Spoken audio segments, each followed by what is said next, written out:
Assalamualaikum warahmatullahi wabarakatuh. Selamat datang di channel Radio Horor. Cerita kedua, kita akan membawakan sebuah cerita yang berjudul Kisah Nyata Munculnya Pocong di Nusantara. Dilansir dari berbagai sumber bahwa pocong berasal dari perwujudan hantu dari mayat yang dikubur dan tali kafannya lupa dilepas. Ada juga yang mengatakan bahwa pocong berasal dari roh pengantin yang saat ia menikah tidak mendapat restu dari kedua orang tuanya. Namun, dilansir dari channel Sarang Demit, ada sebuah kisah nyata yang menceritakan sejarah pocong muncul di Nusantara. Oke, langsung saja ke cerita.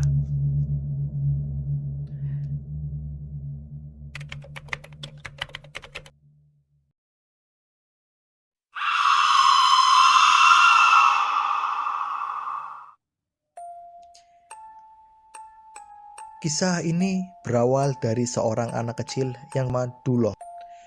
Sejak kecil, Duloh merupakan anak yatim piatu. Bapaknya bekerja sebagai tukang panjat pohon. Beliau meninggal karena jatuh dari pohon kelapa saat Duloh masih berusia 2 tahun.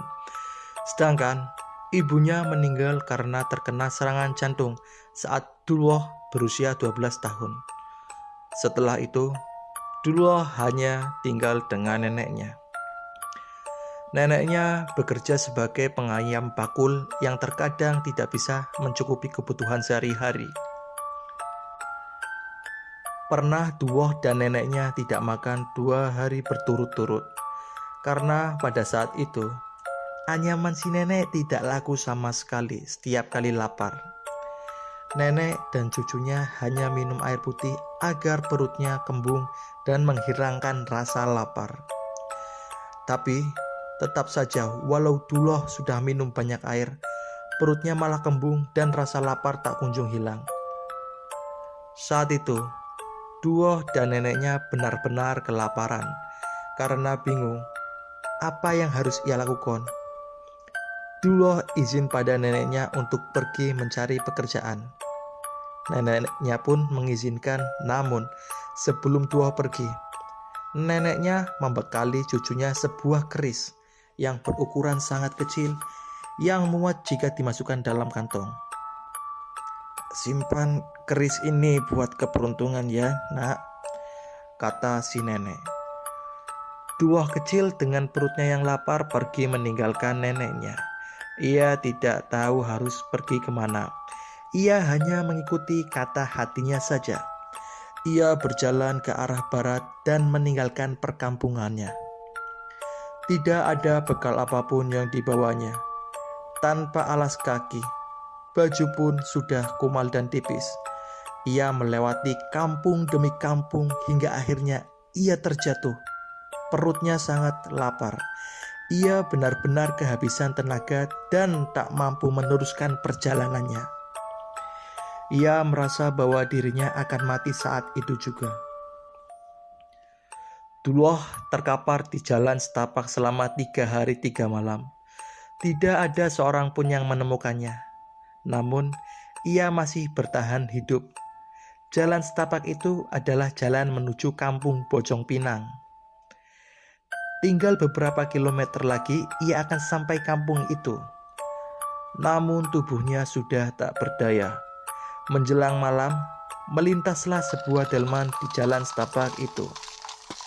Melihat orang yang terkapar di sana, delman itu pun berhenti. Seorang wanita turun dari delman tersebut. Wanita itu sangat cantik dan berpakaian seperti seorang bangsawan. Wanita itu kaget ada anak kecil yang terkapar di jalan setapak itu. "Kamu kenal anak ini?" tanya wanita itu pada Pak Kusir, si pengemudi delman. "Enggak, Bu, enggak kenal. Mungkin dia berasal dari kampung sebelah," jawab Pak Kusir. Wanita itu bernama Inggit. Ia adalah istri dari orang terkaya di kampung Bojong Pinang. Ia hendak menjenguk saudaranya yang melahirkan di anak kecil yang terkapar di tengah jalan. Ia benar-benar kasihan. Ia memperhatikan anak itu dan ternyata Dulwah masih hidup. Kedua matanya masih berkedip. Tapi Dulwah tidak bisa mengucapkan sepatah kata pun. "Kamu dari mana, Nak?" tanya Inggit sambil menatap wajah Dulwah. Dulwah hanya bisa menjawab dengan bahasa isyarat. Perlahan ia mengangkat jarinya dan menunjukkan ke arah timur. "Bawa dia ke atas delman ya, Pak," kata Inggit kepada Pak Kusir yang menurutinya. Ia membopong tubuh Dulwah ke atas delman. Dulwah pun dibawa oleh Inggit. Sepanjang perjalanan ia diberi makan dengan nasi ketan. Dulwah memakannya dengan sangat lahap, dan perlahan pun ia sudah mulai bisa berbicara. Ia bilang ke Inggit bahwa ia berhari-hari tidak makan. Ia juga minta tolong ke Inggit untuk memberi neneknya makanan. Singkat cerita, setelah Inggit menjenguk saudaranya, ia pun langsung pergi ke rumahnya Dulwah untuk menolong neneknya. Inggit membawa nasi dan lauk pauk yang diambil dari rumah saudaranya. Namun nasib buruk menimpa nenek malang itu. Saat Inggit dan Dulwah tiba di sana, nenek itu sudah meninggal. Nenek itu pasti mati kelaparan. Di desa Dulwah memang sedang dalam keadaan panceklik. Warga di sana banyak yang kelaparan dan hidup susah. Setelah nenek Dulwah dimakamkan, suatu hari kemudian Inggit kembali menemui Dulwah. Wanita itu menawarkan pekerjaan kepada Dulwah sebagai penggembala kerbau. Kebetulan kerbau milik keluarga Inggit butuh tambahan pengembala.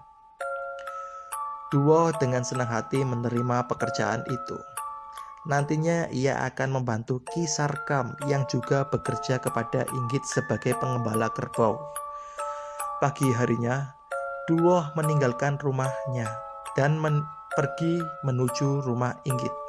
Sepanjang perjalanan Dulwah bercerita bahwa orang tuanya sudah meninggal saat ia masih kecil. Ia juga bercerita bahwa hidupnya serba kesusahan dan neneknya hanya bekerja sebagai penganyam bakul. Inggit pun semakin kasihan mendengar cerita anak kecil itu. Setibanya di rumah Inggit, Dulwah benar-benar terkesima lantaran rumah wanita itu sangat besar dan luas. Dulwah berdiri di depan rumah Inggit. Tak lama kemudian keluarlah seorang lelaki yang berumur kurang lebih 35 tahun. Lelaki itu berkumis sangat tebal, memakai jas hitam dan sarung batik berwarna keemasan. Lelaki itu adalah Raden Jaya Kusuma. Orang-orang biasanya memanggil Raden Jaya. Raden Jaya adalah orang terkaya di kampung itu sekaligus suami dari Inggit. Raden Jaya mempersilakan Dulwah untuk masuk ke rumahnya. Dulwah disuguhi buah-buahan dan makan makanan enak. Raden Jaya dan istrinya benar-benar sangat baik pada Dulwah. Raden Jaya juga memperkenalkan Dulwah kepada Ki Sarkam, salah satu pengembala kerbau yang juga bekerja kepada Raden Jaya. Melihat penampilan Ki Sarkam yang memakai baju serba hitam, Ki Sarkam yang memakai baju serba hitam dan golok yang diselipkan di pinggangnya, Dulwah bergidik ngeri. Ia duduk di samping Dulwah. "Nak Dulwah, ini adalah Ki Sarkam. Ia yang akan membimbing kamu dalam mengurus kerbau," kata Raden Jaya. Dulwah mengangguk saja. Ki Sarkam memandang Dulwah dengan tatapan tajam dan terkesan mengerikan. Sesaat kemudian, dari dalam bilik kamar muncullah seorang anak perempuan yang sangat cantik. Anak itu bernama Rara.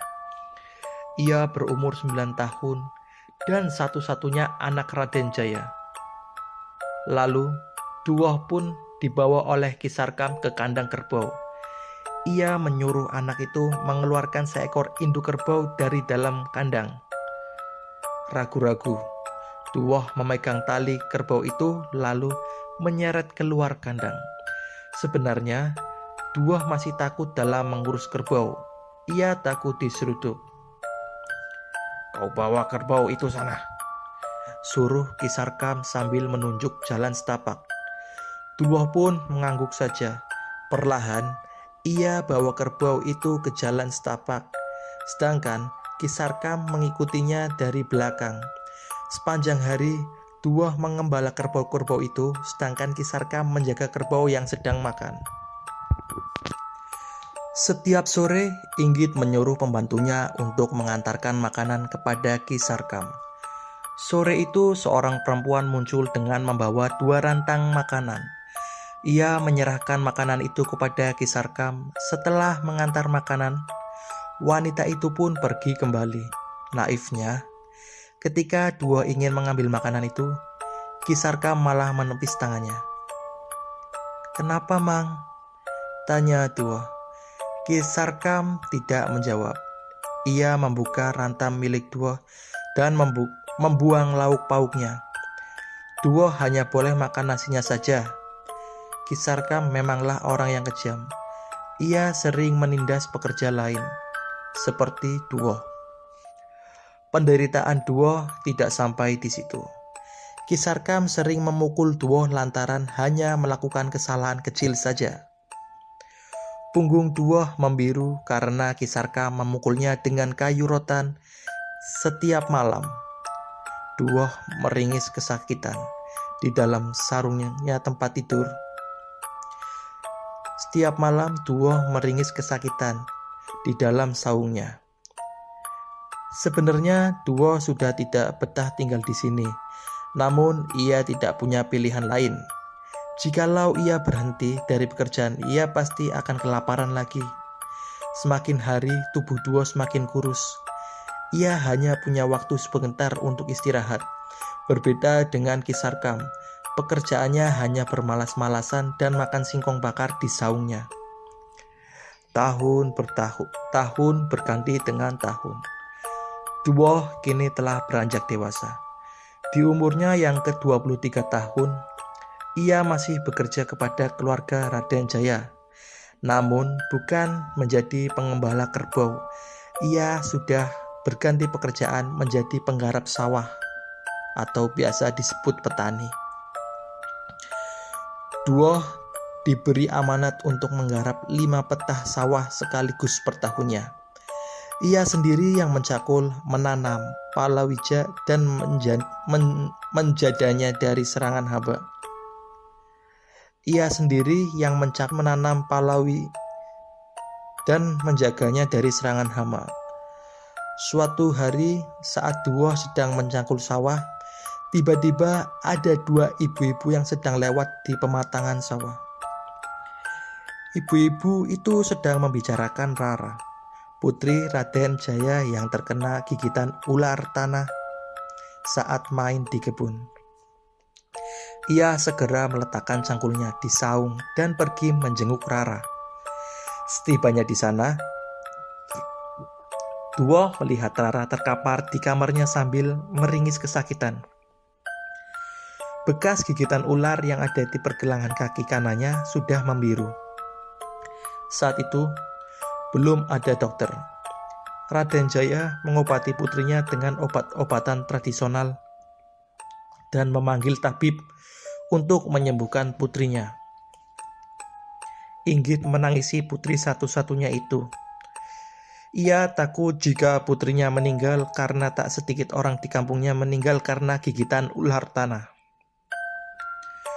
Duoh bingung apa yang harus ia perbuat karena ia tak mempunyai ilmu tentang obat-obatan. Ia hanya bisa membantu ala kadarnya saja, seperti mencarikan dedaunan yang diminta oleh tabib. Satu hari berlalu. Kondisi Rara semakin parah, lukanya semakin membusuk, tubuhnya pun semakin lemas. Duoh kasihan melihat kondisi Rara. Seketika, ia teringat dengan keris kecil yang dulu pernah diberikan kepada neneknya. Mohon maaf, bolehkah saya mencoba untuk mengobati Rara? Tanya Duo dengan sangat sopan. Memangnya kamu bisa mengobati orang sakit? Tanya Raden Jaya. Saya akan mencoba, Raden. Mohon izin dari Raden, kata Duo sambil menunduk. Raden Jaya pun mengizinkan Duo. Lalu Duo mengeluarkan keris dari dalam kantongnya dan menempelkan kerisnya ke dalam lukanya Rara. Ajaibnya, luka itu langsung tertutup dan kering saat itu juga. Semua orang di sana benar-benar kaget melihat kesaktian keris yang dimiliki Duo. Kamu dapat keris dari mana, Nak? Tanya Ibu Inggit kepadanya.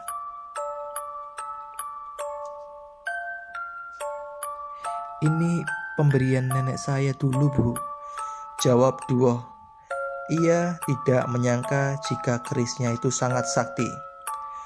Beberapa hari kemudian, akhirnya Rara bisa sembuh total dan bisa beraktivitas seperti semula. Setelah mengetahui kesaktian keris yang dimiliki oleh Duo, Raden Jaya ingin membeli keris itu dengan harga yang sangat mahal.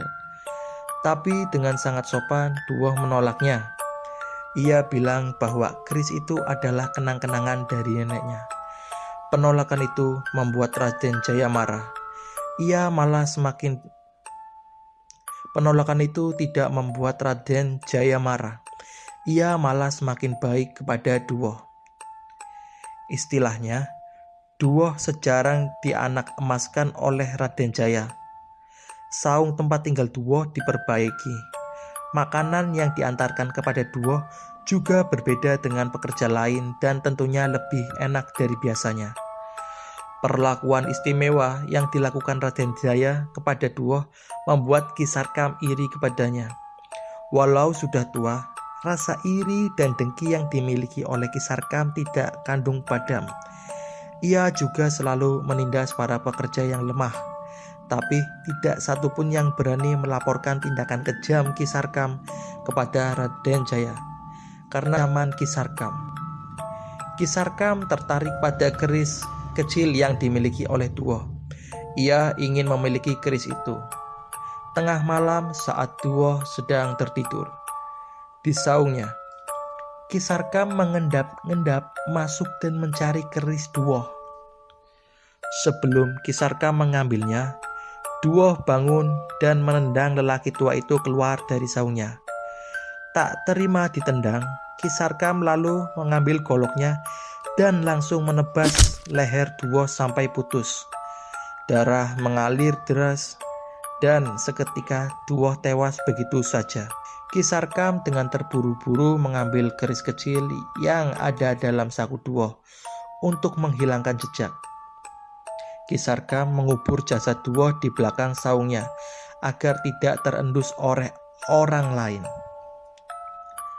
Setelah Duo dikuburkan, tanahnya diratakan dan ditimpa dengan kayu bakar. Ki Sarkam juga membersihkan bercak darah yang ada di saungnya Duo. Keesokan harinya, saat pembantu Inggit ingin mengantarkan makanan kepada Duo, ia heran mengapa Duo tidak ada di dalam saungnya. Pembantu itu pun melaporkan kejadian itu kepada Raden Jaya. Raden Jaya lalu memanggil Ki Sarkam. Saat itu Ki Sarkam pura-pura tidak tahu. Aneh sekali, tidak biasanya loh Duo bersikap seperti ini, ujar Inggit. Dari kemarin saya memandang saya di kandang saja, Bu.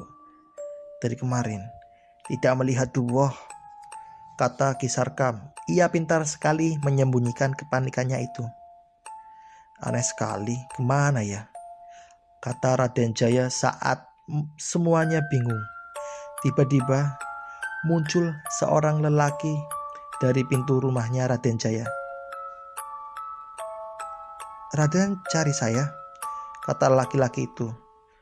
Seketika Raden Jaya menoleh ke arah pintu. Ternyata laki-laki itu adalah Duo. Ia tampak sehat walafiat, sembari tersenyum sopan. Ia mendekat ke arah Raden Jaya.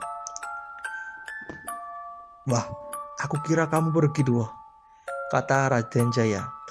Kisarka benar-benar terkejut saat melihat Duoh muncul. Ia bingung mengapa Duoh masih hidup, padahal jelas tadi malam ia berhasil membunuh pemuda itu. Maaf Raden, tadi saya sedang di sungai buang air besar, jawab Duoh. Kisarka lalu meraba kantongnya dan ternyata keris kecil yang ia curi tadi malam sudah menghilang. Keris itu pindah ke tangan Duoh. Tanpa bicara sepatah kata, Kisarka langsung pamit dari hadapan Raden Jaya.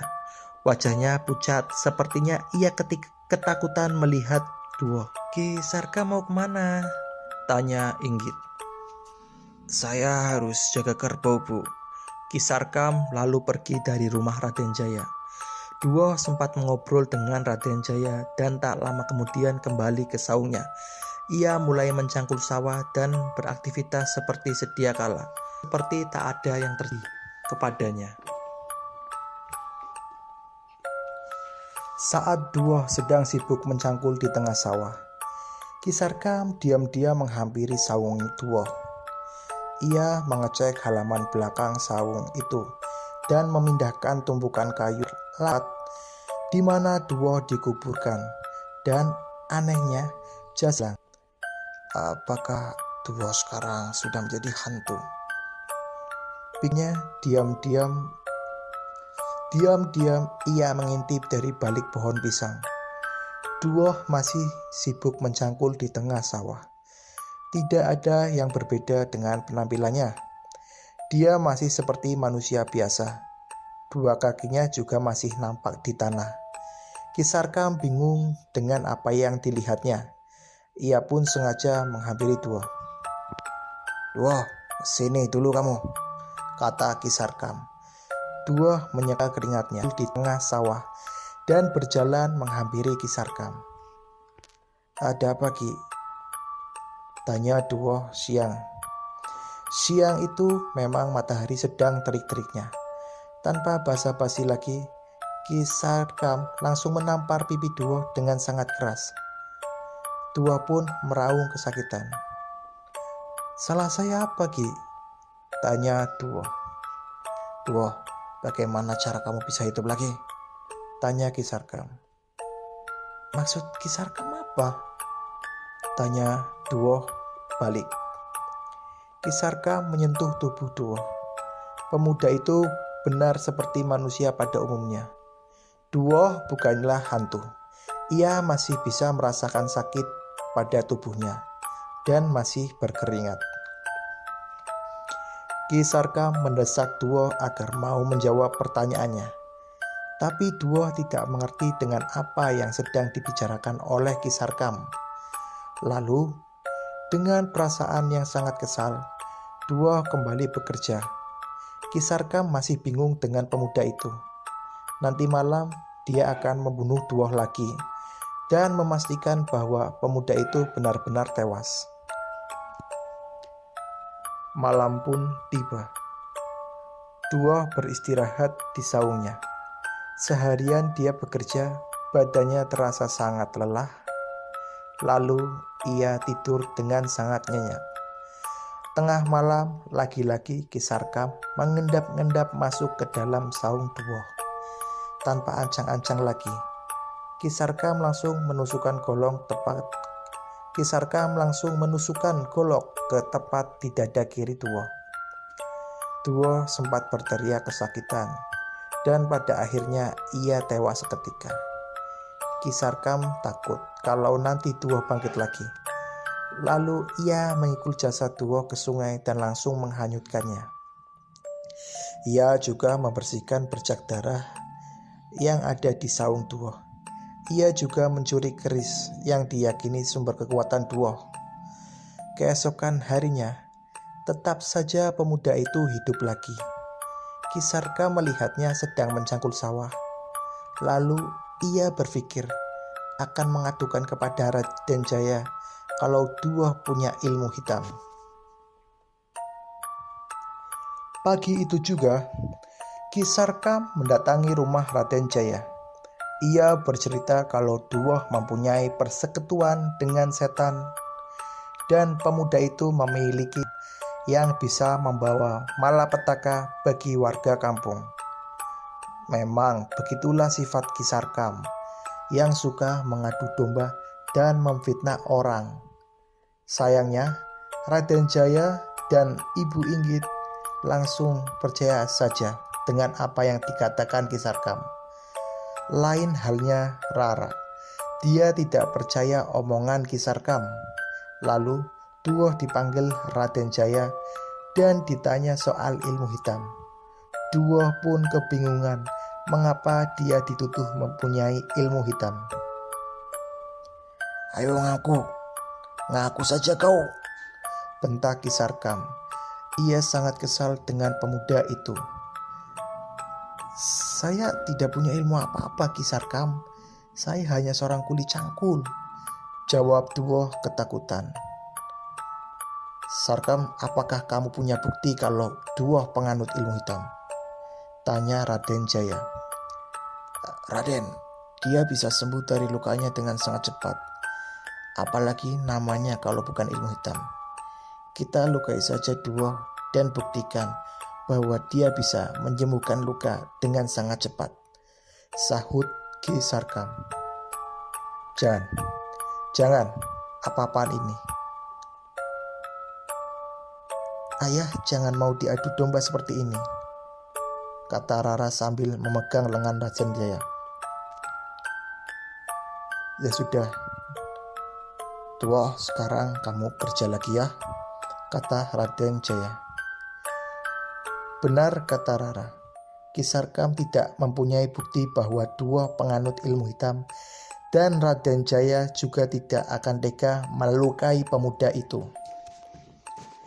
Raden Jaya, Raden, nanti saya akan buktikan bahwa Duoh mempunyai ilmu hitam yang sangat membahayakan bagi warga kampung, ujar Ki Sarkam.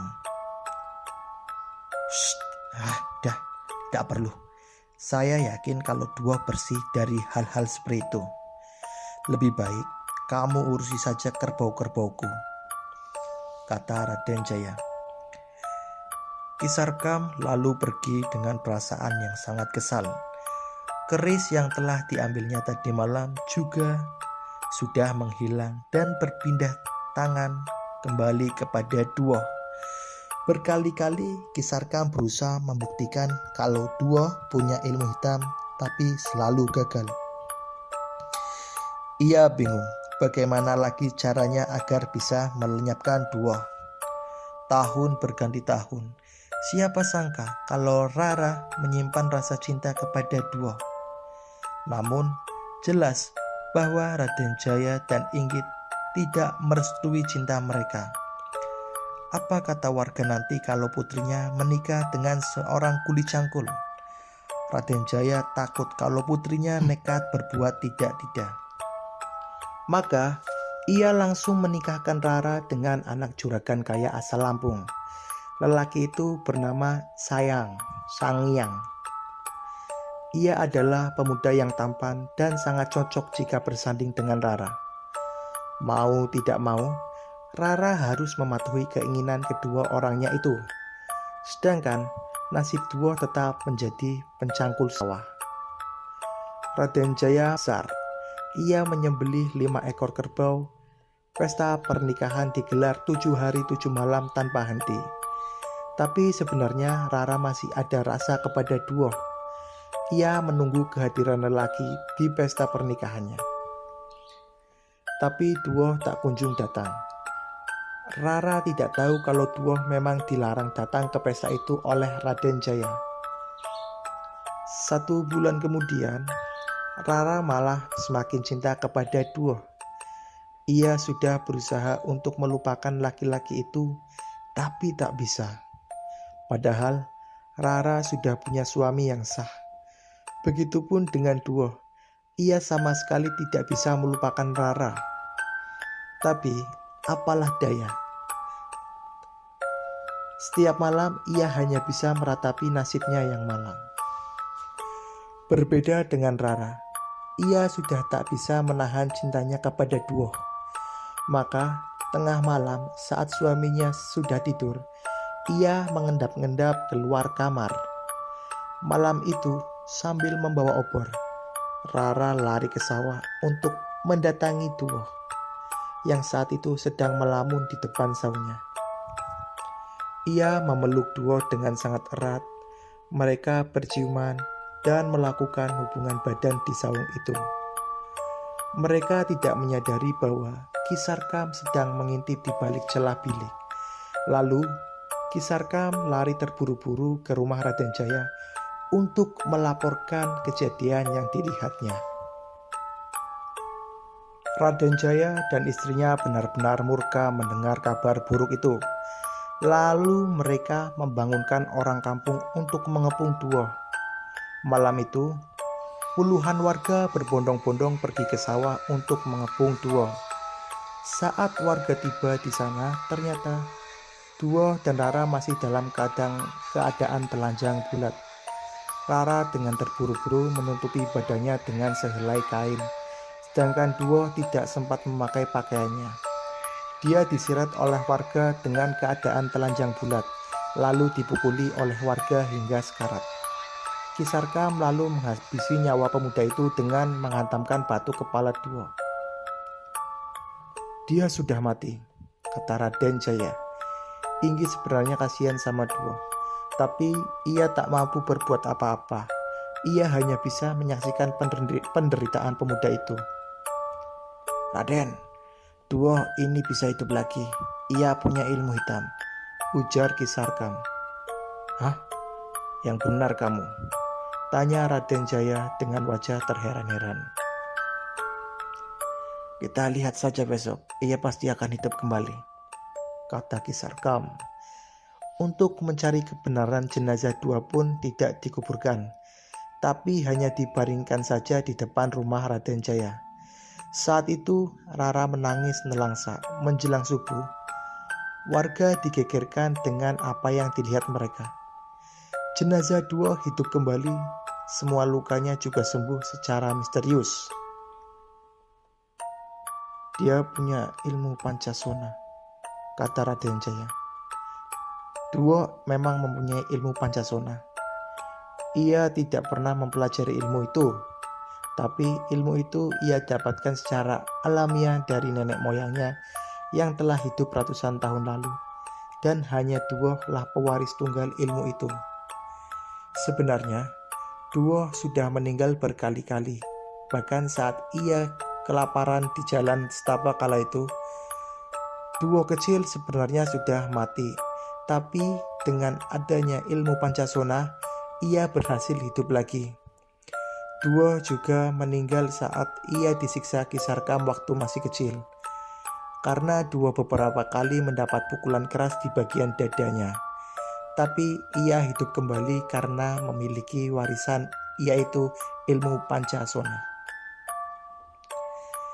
Kebetulan di kampung itu ada seorang dukun yang mengerti tentang ilmu Pancasona.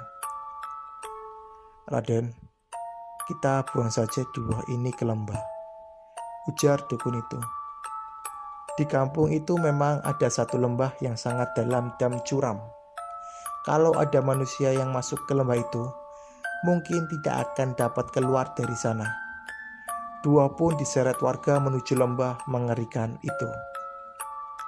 Sementara Rara hanya bisa menangis sejadi-jadinya. Ia memohon kepada ayahnya agar Duoh tidak dibuang ke lembah. Tapi Raden Jaya sudah gelap hati. Ia tetap akan membuang Duoh ke lembah itu. Sebelum dibuang ke lembah, Raden Jaya menyuruh warga untuk membungkus Duoh dengan kain putih dan mengikatkan seluruh tubuhnya agar Duoh tak bisa berkutik. Selain itu, si dukun juga menancapkan keris panjang ke perut Duoh. Keris itu bukanlah keris sembarangan. Orang yang mempunyai ilmu Pancasona tidak akan bisa berkutik selama keris itu masih menancap di perutnya. Sesampainya di bibir lembah, mereka langsung melemparkan Duoh ke dalam lembah itu. Tidak berselang lama setelah Duoh dilemparkan, entah apa yang dipikirkan Rara. Ia malah menjatuhkan dirinya sendiri ke dalam lembah itu. Ia ingin mati bersama kekasih hatinya. Semua orang berteriak memanggil Rara, tapi ia sudah tidak bisa diselamatkan lagi. Hingga akhirnya lembah itu dinamakan Lembah Rara. Duo juga tidak pernah terlihat lagi di perkampungan. Dia terjebak ke dalam lembah tersebut bersama jasadnya si Rara. Bertahun-tahun kemudian, keluarga Raden Jaya sudah meninggal semua. Kampung itu juga sudah berganti generasi. Lembah Rara yang dulu menjadi tempat pembuangan Duo semakin hari menjadi semakin dangkal karena kian tertimbun tanah. Suatu hari, ada lelaki paruh baya yang turun ke lembah itu untuk mencari rumput. Dia harus memberi makan kambing-kambingnya. Dia melihat di dasar lembah ada tumbuhan dan rumput liar di sana. Awalnya dia tidak melihat keanehan apapun. Namun, tak lama kemudian melihat erangan seseorang. Lelaki itu kaget, nafasnya terengah-engah. Ia heran. Suara apa tadi? Bisiknya dalam hati. Karena penasaran, dia pun mendekati sumber suara itu. Suaranya seperti ada di dalam tanah. Dengan terburu-buru, ia menggali tanah itu dan untungnya tak terlalu dalam. Setelah berhasil menggali tanah itu, ia melihat sesosok manusia yang dibungkus menggunakan kain putih. Bukan hanya itu saja, lelaki itu juga melihat ada keris tertancap sosok manusia itu. Lelaki paruh baya itu menyangka kalau sosok lelaki itu pembunuhan yang masih bertahan hidup. Ia malah mencabut keris yang menancap di tubuh Duo. Seketika saja Duo terbang ke langit sambil tertawa terbahak-bahak. Duo sudah bukan lagi manusia. Tubuhnya dipenuhi oleh energi makhluk gaib yang jahat. Ia pun gentayangan dan masih menggunakan kain putih itu. Duo menghantui warga kampung, dan semenjak saat itu dikenal hantu bernama Pocong. Biasanya warga menelan beras yang telah dibacakan mantra agar terhindar dari gangguan pocong.